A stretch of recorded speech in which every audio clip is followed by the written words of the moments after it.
மலரம்மா சமையல் சேனல் இன்றைக்கி வந்து ஊளி மீன் வறுவல் தான் செய்ய போகிறோம். ஊளி மீன் வறுவலுக்கு வந்து நான் 1 கிலோ மீன் வாங்கிட்டு வந்தேன். இப்போ இந்த வறுவலுக்கு வந்து மசாலாலாம் தடவி நம்ம நல்லா ஊற வச்சுக்கலாம். 1 கிலோ மீனுக்கு நான் 4 ஸ்பூன் மிளகாத்தூள் எடுத்துக்கிறேன்.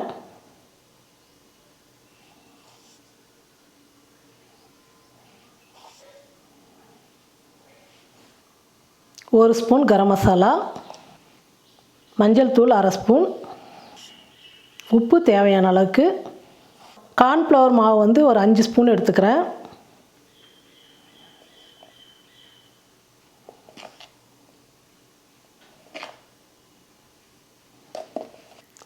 இஞ்சி பூண்டு பேஸ்ட்டு 1 ஸ்பூன், ஒரு எலுமிச்சம்பழம் கட் பண்ணியிருக்கிறேன், அந்த சாறு எடுத்துக்கலாம்.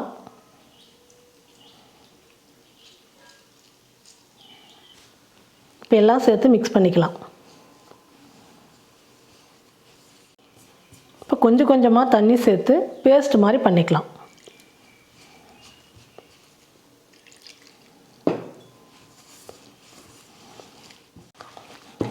மசாலாலாம் வந்து மீனில் எந்த அளவுக்கு நல்லா பிடிக்குதோ அப்போ தான் காரசாரமாக மீன் வறுவல் வந்து சூப்பராக இருக்கும் சாப்பிட்றதுக்கு.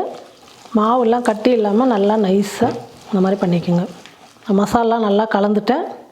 இப்போ மீன் வந்து சேர்த்துக்கிறேன்.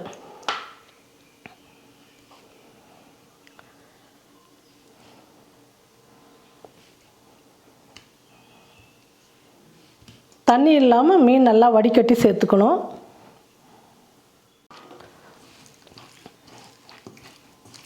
இப்போ மசாலாலாம் சேர்த்து மீனோட நல்லா கலந்துக்கலாம்.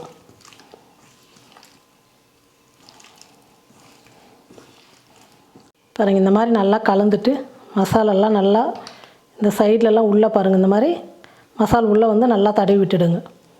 அப்போ தான் உள்ளெல்லாம் நல்லா உப்பு காரம்லாம் நல்லா பிடிக்கும். மசாலாலாம் நல்லா கலந்துட்டோம். இது அப்படியே ஒரு தட்டு போட்டு மூடிட்டு ஒரு 3-4 மணி நேரம் அப்படியே விட்டுடுங்க. அதை நல்லா உப்பு காரம் புளிப்பு எல்லாம் மீனில் நல்லா ஊறி வந்ததுக்கப்புறம் நம்ம எண்ணெயில் பொரிச்சு எடுத்துக்கலாம். பாருங்கள், மீன் வந்து மசாலாலாம் தடவி ஒரு 3-4 மணி நேரம் ஆயிடுச்சு. இப்போ நம்ம வந்து பொரிச்சு எடுத்துக்கலாம். ஸ்டவ் பற்ற வச்சு கடாயில் எண்ணெய் ஊற்றி வச்சுட்டு எண்ணெய் சூடு ஏறிடுச்சு. இப்போ மீன் போட்டுக்கலாம்.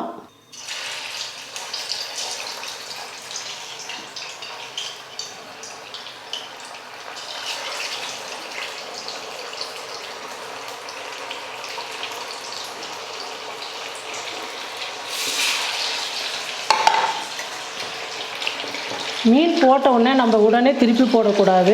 கொஞ்சம் நேரம் வந்து வெந்ததுக்கப்புறம் திருப்பி போட்டால் தான் அந்த மசாலாலாம் வந்து கீழே ஒட்டாமல் இருக்கும். மீன் வேகட்டும்.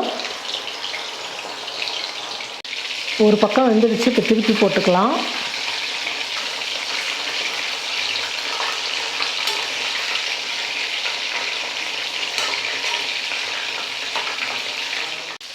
பாருங்கள், மீன் வந்து நல்லா 2 பக்கம் திருப்பி கொடுத்து நல்லா வெந்துடுச்சு. இப்போ எடுத்துக்கலாம். மீன் மேலே தடவின மசாலாலாம் நல்லா ஒட்டி நல்லா சூப்பராக இருக்குது மீன் வறுவல். இப்போ எல்லா மீனும் வந்து இதே மாதிரி பொரிச்சு எடுத்துக்கலாம்.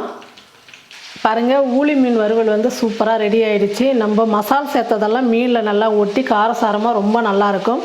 நீங்களும் உங்கள் வீட்டில் இந்த மாதிரி ஊளி மீன் வறுவல் செஞ்சு பாருங்கள். செஞ்சு பார்த்துட்டு எப்படி இருக்குன்னு சொல்லிட்டு மறக்காமல் கமெண்ட் பண்ணுங்கள், ஷேர் பண்ணுங்கள். நன்றி.